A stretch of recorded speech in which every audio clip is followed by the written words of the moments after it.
Sometimes you just have a busy week ahead of you. You know it's coming, and in order to get ready and get yourself nutritionally ready, what you want to do is make ahead tasty meals that'll carry you through the week. And my roasted vegetable lasagna is definitely one of those tasty meals. And this is not your everyday lasagna. I'm actually making a 4-cheese sauce. So this is a creamy lasagna. And I'm using everyday pantry vegetables like parsnips and carrots. So I've sliced a couple of carrots and a couple of parsnips. I'm also going to roast off some Roma tomatoes, a whole lot of them, and some red onion as well. But my onion, I'll slice into about 1/2-inch rounds, and I'll keep the onion chunks together. And place these on my parchment-lined baking tray.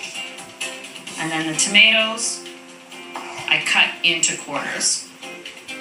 First, I'll add a bit of olive oil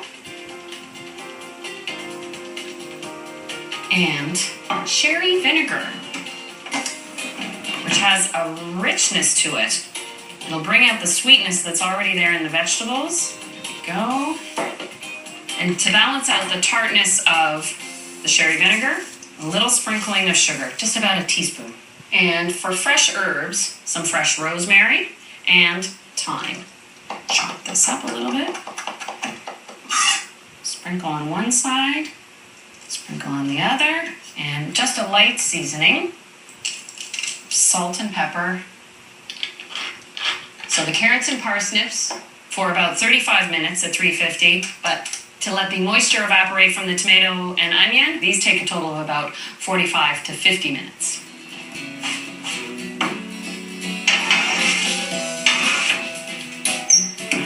After they've cooled a bit, I can make the cheesy sauce and assemble the lasagna.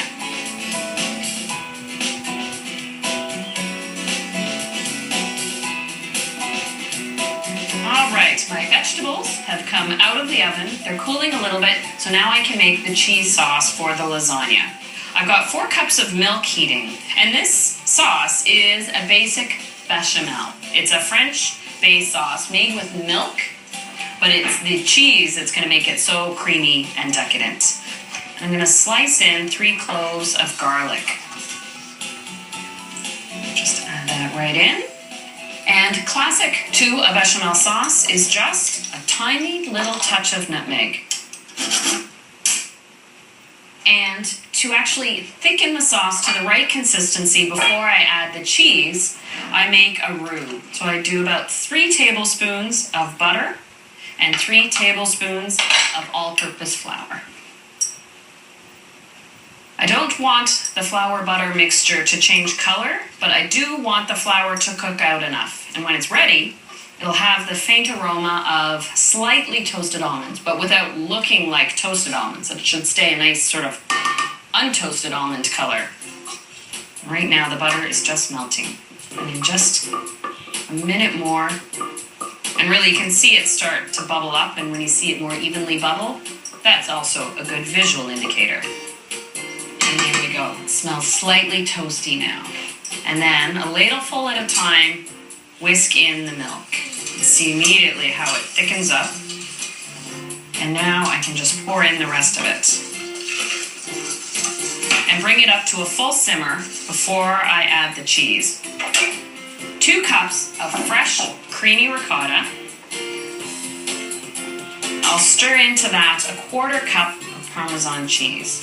So I'll add in first the 1 cup of Swiss, and I've turned off the heat at this point. Just going to let the heat of the sauce melt the cheese, and then add in the Asiago. Now that's a cheese sauce.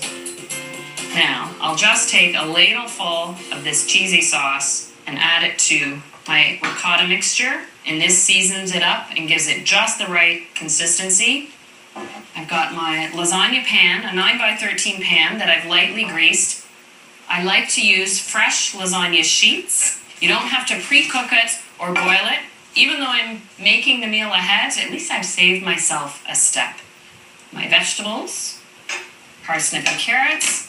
So first, just small thin layer at the bottom of the pan, just to create a little separation. I'll spread it around. now, I just spread out half of the roasted vegetables.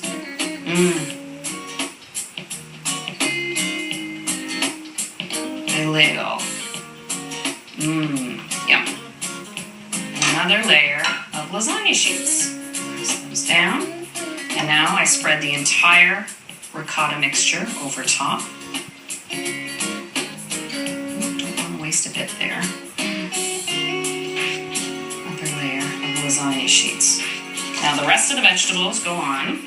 Still more of the cheesy sauce.